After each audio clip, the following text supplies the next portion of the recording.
Break के बाद स्वागत है आपका। रुख करेंगे खबरों का। डेरा बस्सी हलके में जसपाल सिंह सरपंच का नाम 2 दशकों से कांग्रेस पार्टी के साथ जुड़ा होने के कारण जसपाल सिंह ने अपने सैकड़ों समर्थकों के साथ सुखबीर सिंह बादल की उपस्थिति में शिरोमणि अकाली दल में सदस्यता ग्रहण कर ली है। वहीं जसपाल सिंह ने दीपेंद्र सिंह ढिल्लों, परिणीति कौर और कैप्टन अमरिंदर सिंह पर आरोप लगाते हुए कहा, परिणीति कौर ने हमेशा दीपेंद्र सिंह ढिल्लों की ही पीठ थपथपाई है और हम जैसे कांग्रेसियों की हमेशा अनदेखी की है। जहां एक तरफ कांग्रेस पार्टी ने जसपाल सिंह सरपंच के कहने के अनुसार उनकी अनदेखी की हुई थी, तो वहीं सुखबीर सिंह बादल ने उनके तुरंत अकाली दल में आते ही उन्हें हल्के का अकाली दल उप प्रधान घोषित कर दिया है।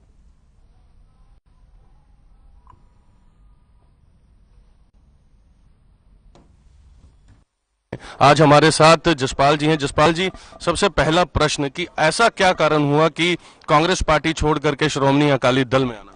देखो, सानू बहुत दुख लगा। अपनी पार्टी छड्डनी मां वर्गी हुंदी आ, पर जेड़ा इलाके का हाल आ थानू आपे पता, सारे इलाके नू पता। ये सारे बंदे देखो अज जेड़े उरा इंचार्ज लाया वा, किसी नू पुछ नहीं, जिन्ने पुराने कांग्रेसी सब नाराज होए वे। हली तो मैं कल्ले हो आया, सारे ने भजना, क्योंकि पार्टी तो दुखी है, सारे दिन लुट खो हुई भी है, किसी की कोई पूछ नहीं। कांग्रेसी तो ये भी कह रहे हैं कि जसपाल जी इसीलिए पार्टी छोड़ करके गए हैं कि कांग्रेस ने इस बार इनको टिकट के लिए मना कर दिया। नहीं, टिकट के लिए नहीं, देखो कोई मान आदर नहीं है।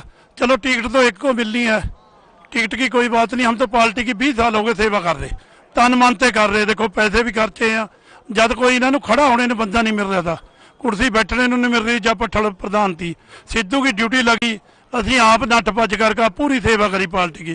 सारे इलाके नू पता, अज सारा इलाका खुश आ, क्योंकि एनके सर्वे ने जिन्ने काम करे, बहुत काम करे। करोना में देखो इन्ना काम कराया इन्होंने, अपना मैरिज पैलेस उत्थे हॉस्पिटल बना दिया, सारा काम कराया। ये लगे रहे रेते पानी पर, रेता दारू पर, देखो सारा बेच पैसे मगर लगे। आपने सीधे तौर पर आरोप लगाया हल्के के इंचार्ज दीपेंद्र सिंह ढिल्लों पर। उनके सपुत्र जो हैं जीरकपुर नगर काउंसिल में प्रधान हैं, तो आपका कहना यह है कि जितने भी ये काम हो रहे थे, चाहे माइनिंग के हो रहे थे, चाहे शराब बेची जा रही थी, तो क्या इन्हीं की छत्र छाया में हो रही? देखो थानू आपे पता, और कौन बेच सकता? बिना इंचार्ज से, बिना पावर वाला भी बंदा बेच सकता। कोई यहो जिहा काम नहीं जिहड़ा नहीं छड्डिया। हर चीज देखो, साडे काउंसलर भरा इन्ने बने वे, उनमें कोई बंदा पसंद ही नहीं आया। देखो इंचार्ज भी आप लगे हुए, प्रधान भी आप लग रहे, बैंकों के डायरेक्टर भी आप लग रहे, कि वो इलाके में कोई बंदा नहीं है कि आप पार्टी को छोड़कर, क्योंकि ये भी सुखबुगाहट है कि इस बार फिर कांग्रेस पार्टी दीपेंद्र सिंह ढिल्लों को टिकट दे। हाँ जी, फिर ऐतका देखो जिन्होंने पूछ रहे भी इसी को टिकट देनी, सर्वे हो रहे इसी करना। देखो इन्हें कोई इलेक्शन नहीं लड़ाया, ये देखो पावर में इलेक्शन लड़ा रहा। पहले कभी किसी इलेक्शन में नहीं आया, जब 10 साल कांग्रेस थी, मैंने दिखाओ किसी कांग्रेस का कोई बंदा लड़ाया हो, कोई मेहनत करी हो। जब पावर में देखो सारा कुछ, असी महाराणी ने भी कहा, राजे ने भी कहा भी इलाके का बुरा हाल है, तुम देख के सारा काम करो, कोई डेवलपमेंट नहीं करी। शामिल हो गए और बहुत बड़े आरोप जो है जसपाल सिंह सरपंच ने जड़े हैं मौजूदा हल्का इंचार्ज कांग्रेस पार्टी के दीपेंद्र सिंह ढिल्लों पर। अब ये देखने वाली बात है कि आने वाले समय में ये बहुत बड़ा खामियाजा कांग्रेस पार्टी को विधानसभा चुनाव 2022 में भुगतना पड़ेगा। ये तो समय के गर्व में है। आप देखते रहे हर खबर। कैमरा पर्सन हरदीप के साथ मैं स्वरण, जीरकपुर।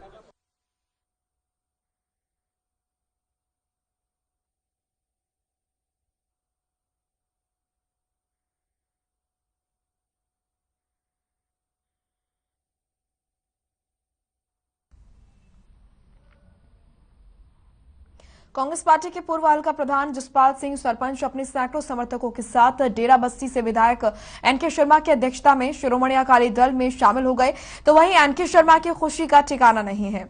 एनके शर्मा ने कहा कि जसपाल सिंह के अकाली दल में आने से डेरा बस्सी हल्के में कांग्रेस हाशिए पर आ चुकी है।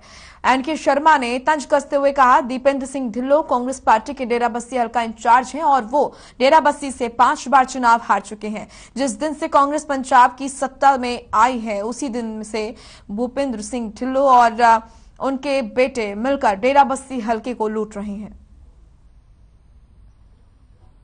आज हम बात करने वाले हैं डेरा बस्सी हल्के में, जहां 2 बार से विधायक एनके शर्मा और एनके शर्मा का हल्का और आज बहुत बड़े नेता कांग्रेस पार्टी छोड़कर एनके शर्मा की अध्यक्षता में आज श्रोमणी अकाली दल में शामिल हो रहे हैं। शर्मा जी, सबसे बड़ी बात, सबसे पहला प्रश्न, क्या लगता है कि जसपाल सिंह सरपंच के श्रोमणी अकाली दल में आने से कितना बड़ा फायदा?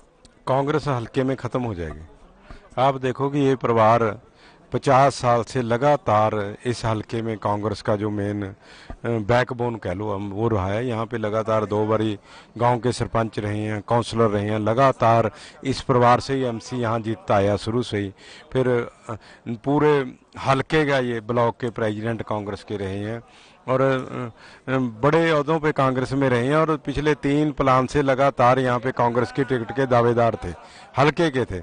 लेकिन कांग्रेस ने हर बार बाहर से माफिया जो है, जो रेता माफिया, जो शराब माफिया, जो करप्शन माफिया, उसको लान के टिकट दी। तो कांग्रेस के जितने वर्कर हैं सब बहुत बुरी तरह डिमोरलाइज और डिस्करेज हुए हैं। सो पूरे हल्के में इनका बहुत बड़ा आधार है, पूरे हल्के में हमें इनका फायदा होगा। मैं कह सकता हूं कि ये सीट हम स्वीप करेंगे 50,000 से ज्यादा। जी, आपने कहा कि हल्के के प्रधान हैं और मैं हमारे हल्के के प्रधान हैं कांग्रेस पार्टी के दीपेंद्र सिंह ढिल्लों की बात कर रहे हैं।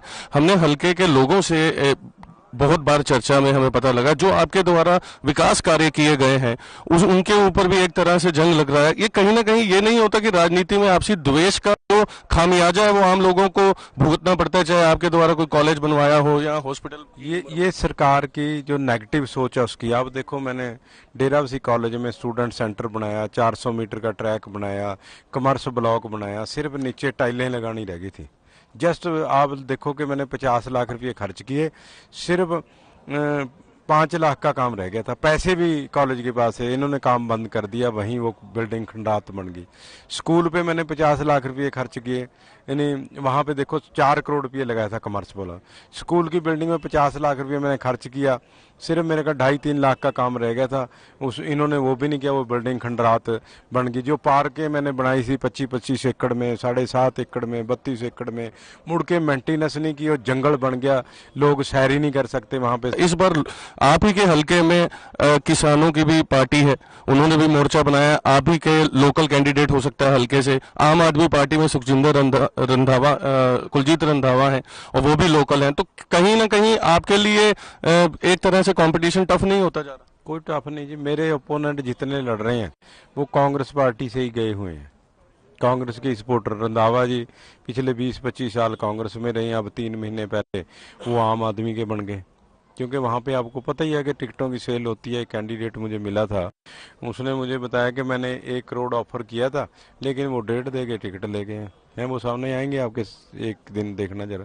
सो जो पुराना फाउंडर आप आदमी पार्टी के थे वो इसीलिए श्रोमणी अकाली दल में शामिल होते जा रहे हैं।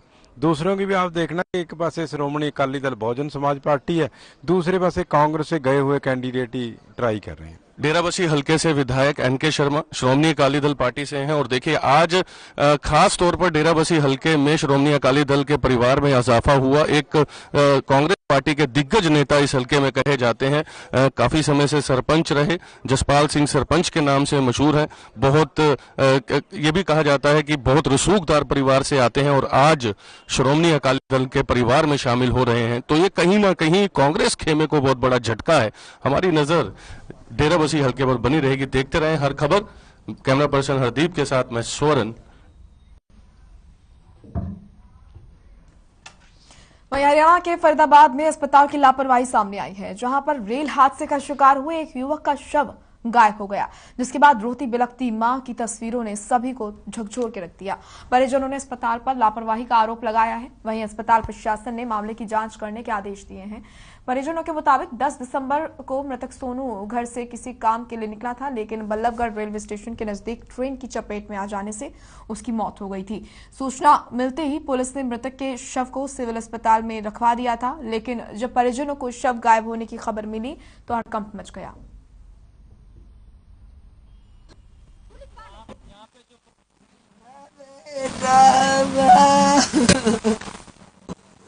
हम दोनों बीच में ऐसी कोई बात नहीं हुई, लड़ना लड़ाई ना झगड़ा, अच्छे सब लोग खा पी के अपने अपने ड्यूटी पे गए थे। ये लोग, मैं जब ड्यूटी से घर आई तो मैंने बच्चे से पूछा, बच्चे पापा कहाँ थे? पापा बोले कि मम्मी पापा 3 बजे घर गए।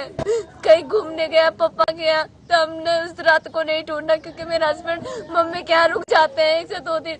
मैं फिर मंगलवार को मैं ढूंढने गई रात को, तो मुझे कहीं भी पता नहीं चला। फिर मैंने अपनी पूरी फैमिली वाले को फोन करा, उन्होंने बोला यहाँ नहीं है। तो हम सुबह पुलिस स्टेशन जब रेलवे स्टेशन से हमें यहाँ पे भेज दिया गया। यहाँ पे हमें 10 बजे से बिठा रखा अब तक। लास्ट में हमें ये पता चला कि बॉडी किसी और को दे दिया गया, कोई और परिवार को।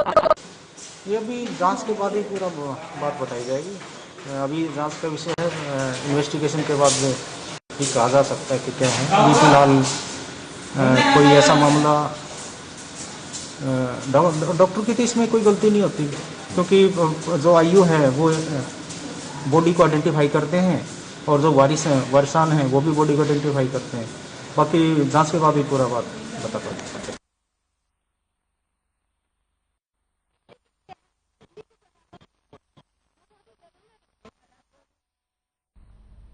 तो वहीं किसानों में यूरिया खाद लेने की होड़ मची हुई है, लेकिन किसानों को पर्याप्त मात्रा में यूरिया खाद नहीं मिल पा रही है, जिससे कि किसानों को काफी दिक्कतों का सामना करना पड़ रहा है। हरियाणा के कैथल में कृषि विभाग को शिकायत मिली थी कि खाद डीलर खाद के साथ दवाइयां मिला रहे हैं, जिस पर कृषि विभाग की टीम ने कार्रवाई करते हुए 5 डीलरों के लाइसेंस रद्द कर दिए और साथ ही एक डीलर के खिलाफ मुकदमा भी दर्ज कर लिया है।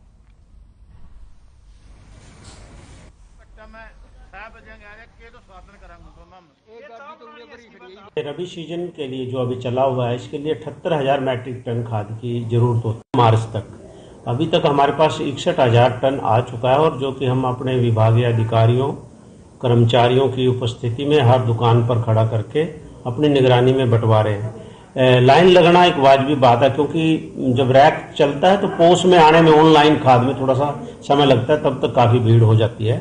और हम स्वयं नियंत्रित करके भीड़ को जितनी भी रिक्वायरमेंट उसको दे रहे हैं। 61 लाख टन हम अभी तक किसानों को उपलब्ध करवा चुके हैं, और ज्यादातर हमारी कोशिश है कि हम प्राइवेट कोऑपरेटिव सोसाइटी जितनी भी है, पैक्स हैं, जितनी भी प्राइमरी कोऑपरेटिव सोसाइटी गांव-गांव में स्थित है, ताकि भीड़ किसानों की ना आए, उनको ज्यादा चलना ना पड़े खाद के लिए, वहीं भिजवाने की कोशिश कर रहे हैं। 2 दिन पहले भी क्रिब्को का रैक आया था, वो हमने सारा कोऑपरेटिव सोसाइटियों में भेजा था, और अभी भी सैटरडे को दोबारा से फिर इफ्को का रैक आएगा, उसको भी हम सीधा कोऑपरेटिव सोसाइटी में भेजेंगे, ताकि किसानों को कोई परेशानी ना हो। और इस रैक के बाद तो मैं समझता हूँ ज्यादा जरूरत नहीं रहेगी।